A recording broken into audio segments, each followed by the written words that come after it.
রাজনৈতিক দল এবং পক্ষগুলোকে আমরা বরাবরের মতো আহ্বান জানাচ্ছি, এখনই নিজেরা হানাহানি এবং বিভেদে লিপ্ত হওয়ার সময় নেই। বিএনপি, জামায়াতে ইসলামী, এনসিপি সহ সকল বিগত ফ্যাসিবাদের নিপীড়নের শিকার রাজনৈতিক দল এবং পক্ষদেরকে বাংলাদেশ খেলাফত মজলিসের পক্ষ থেকে আমরা উদাত্ত আহ্বান জানাতে চাই। আসুন ফ্যাসিবাদ বিরোধী রাজপথের ঐক্যকে আমরা সংহত রাখি।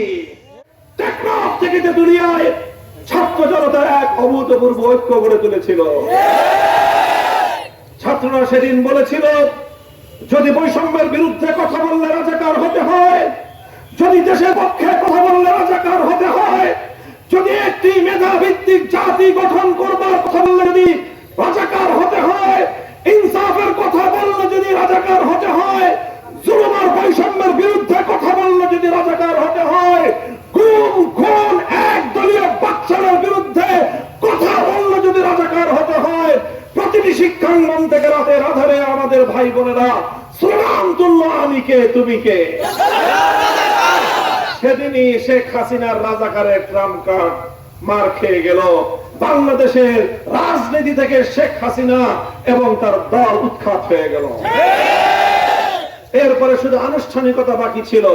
5ই আগস্ট 2024 সালে অপরাহ্নে আমরা দেখলাম একটি দৌর্দণ্ড প্রতাপশালী ফেরাউনি অপশক্তি জনতার বাদ ভাঙ্গা স্রোতের সামনে কিভাবে তাসের ঘরের মতো লুটিয়ে পড়ে। বাংলাদেশের 1 ইঞ্চি মাটি তাকে আশ্রয় দিল না, বাংলাদেশের 1 ফোঁটা পানিপথ তাকে বহন করলো না। সে হেলিকপ্টারে করে পালিয়ে গিয়ে যেই দেশের এজেন্ডা বাস্তবায়ন করার জন্য 15 বছর পর্যন্ত বাংলাদেশের মানুষের ভাত এবং ভোটের অধিকারকে পায়ের তলে পিষ্ট করেছিল, দাদা বাবুদের কোলে গিয়ে তাকে আশ্রয় নিতে হলো। এরপর আমরা দেখছি সেখান থেকে বসে অব্যাহত ভাবে সে পাগলের প্রলাপ বকতেছে। আমরা আগেই বলেছিলাম শেখ হাসিনা একজন সাইকোপ্যাথ, তাকে মানসিক চিকিৎসা করানোর প্রয়োজন।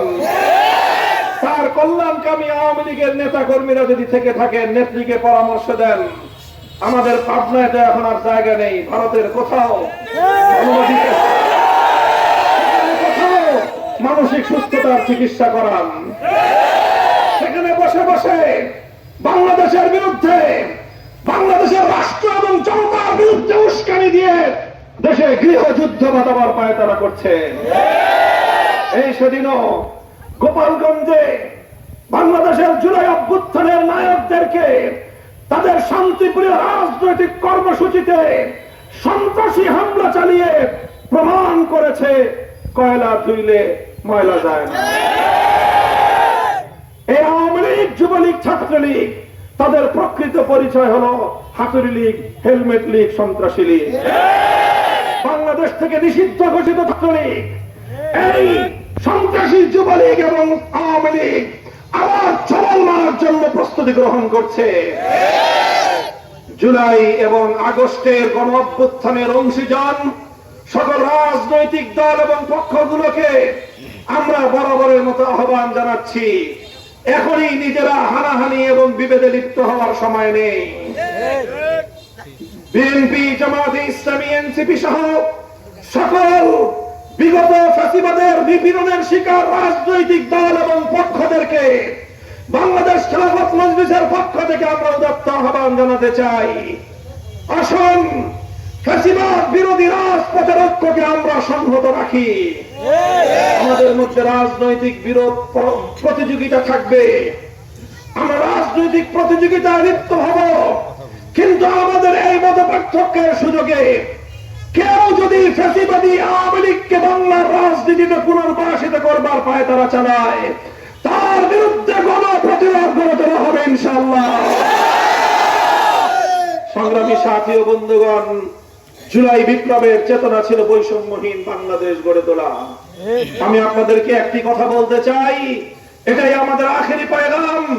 আমাদের চূড়ান্ত কথা হলো এই, বৈষম্যহীন সমাজ যদি আসলেই গড়তে চান, যদি পূর্ণাঙ্গ ইনসাফ ভিত্তিক রাজ কায়েম করতে চান, আল্লাহর নামের শপথ করে বলি, মানব রচিত কোন বন্দোবস্ত দিয়ে চূড়ান্ত বৈষম্যহীন সমাজ গড়া সম্ভব নয়।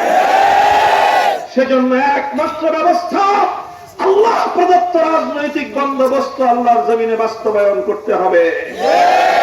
আল্লাহ দেওয়া রাজনৈতিক ব্যবস্থার নাম হলো খেলাফত ব্যবস্থা।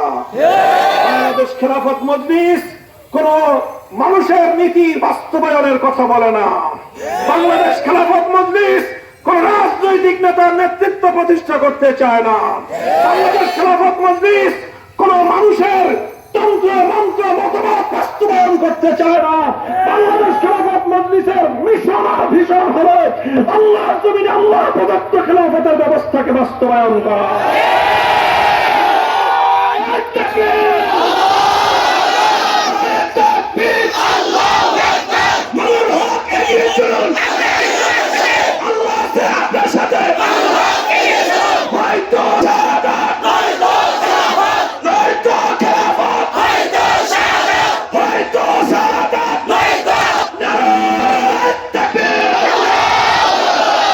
সাথীয় বন্ধুগণ, আমরা জাতি ধর্ম বর্ণ নির্বিশেষে আমাদের দেশ আমার সম্পদ একসাথে সম্প্রীতির অরণ্য নজিরের বাংলাদেশ।